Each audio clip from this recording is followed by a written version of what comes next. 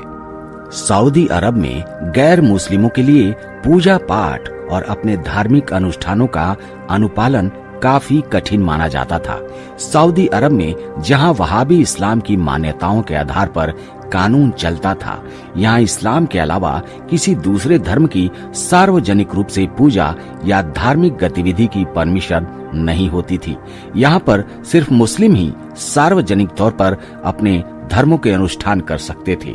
Saudi Arab में हिंदुओं और ईसाई समेत सभी गैर मुस्लिम धर्म के पूजा स्थलों जैसे मंदिर या चर्च का निर्माण नहीं हो सकता था। हालांकि ये कानून हिंदुओं समेत गैर मुस्लिम धर्म के लोगों को उनके घर पर निजी पूजा की अनुमति देता था, लेकिन ये भी बिना किसी सार्वजनिक ध्यान के होना चाहिए था। दोस्तों, सऊदी अरब में ऐसा सख्त नियम था कि शरिया कानून के मुताबिक हिंदू या दूसरे गैर मुस्लिम धर्म के लोग सार्वजनिक जगहों पर पूजा करते हुए या धर्म के प्रतीकों जैसे मूर्ति, धार्मिक किताबों के साथ अगर पाए जाते थे तो उन्हें तुरंत गिरफ्तार कर लिया जाता था। कानून के मुताबिक उस शख्स को जुर्माना, जेल की सजा या फिर देश निकाला जैसी सजा मिल जाती थी। लेकिन दोस्तों, कहते हैं कि समय बड़ा बलवान होता है और समय के साथ साथ सऊदी अरब ने अपने नियमों में बहुत सारे बदलाव किए हैं। और दोस्तों, ये तो पूरी दुनिया जानती है कि सऊदी अरब में हिंदू मंदिर बनकर तैयार हो चुका है। वहाँ पूजा पाठ होती है। जिस देश में पूजा पाठ करने पर पाबंदी थी, वहाँ हिंदू मंदिर बनकर तैयार हुआ।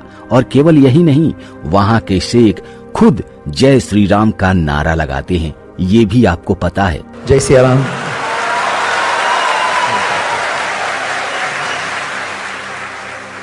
इसके अलावा अगर सऊदी अरब के राजकुमारी के बारे में बात किया जाए तो वहाँ की राजकुमारी हिंदू धर्म की पढ़ाई कर रही हैं, हिंदू धर्म के ग्रंथों के ऊपर रिसर्च कर रही हैं और ये हमारे सनातन धर्म के लिए बड़े ही गर्व की बात है। तो दोस्तों, देखा आप लोगों ने कि इतनी मुकद्दस जगह में ये लोग किस तरह का काम कर रहा है।